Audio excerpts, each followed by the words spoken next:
By the end of the story, aside from some parts of Cammie's past, left out Barley had covered everything. Cammie was a mushy pile of embarrassment. I thought we agreed you wouldn't tell that part of the flashback. Barley shook his head, and I told you on the way back to the festival that hiding it would most likely be impossible. You hiding your emotions would have been a miracle. Besides, Mademoiselle made it all moot. Cammie groaned and hid her head in her arms. Luna was pouting. At this point, is there anyone who won't fall for Barley? At the same time, Sprinkles and Quill raised their hands. Pixel raised an eyebrow. Sprinkles, I thought you were into guys. The sloth chuckled, his grin sly. Actually, I'm bi, but I like my men to be more feminine, and I like my ladies to have more buff qualities. I know my priorities. Just a moment in time, an unfulfilled wish, a diamond left behind, unpolished, a dream far too repetitive, feelings that have to be relinquished on a rampage. What a menace to be this foolish, a fire in the heart packed with explosives, a spark that can't be extinguished. Surprised by this news, Luna turned to look at their chef Pangolin. Then, what about you? Why are you so sure you won't fall for this bear? Quill shrugged. I'm a romantic or a row, if you prefer. I don't have a single romantic bone in my body. All I care about as a non-combatant is if I can bake or cook to perfect my craft and fill my recipe book. So yes, I'm absolutely certain I won't fall for Barley. But if you want some liquid nitrogen dipped gummy worms topped with a caramel whipped cream and a side of chocolate peanut butter coffee, then I'm your girl.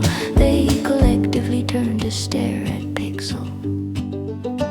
Just a moment in time, an unfulfilled wish, a diamond left behind, unpolished, a dream far too repetitive, feelings that have to be relinquished on a rampage. What a menace to be this foolish, a fire in the heart packed with explosives, a spark that can't be extinguished.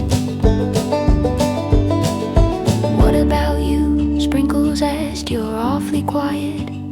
She also shrugged. I do not have any feelings for Barley, but I cannot predict the future. Who is to say I will not later? A mischievous grin crossed her face. Besides, it's not me you should be worried about.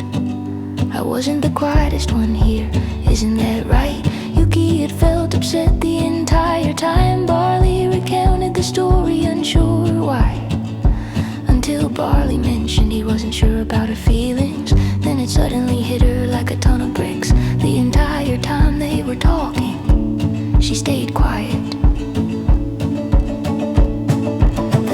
Grabbed a mug of soda and downed it, coming back to herself when Pixel called out, right?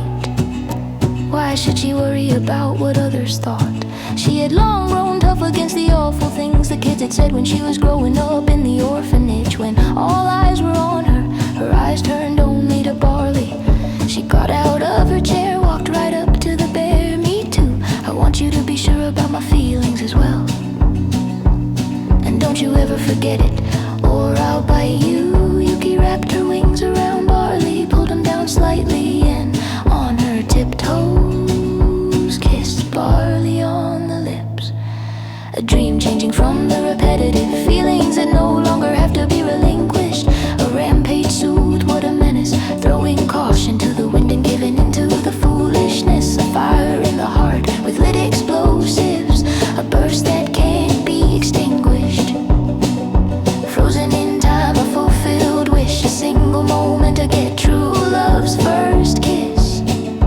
If you like the video, give the video a like, and maybe comment and subscribe, and maybe you'll get a kiss from your crush.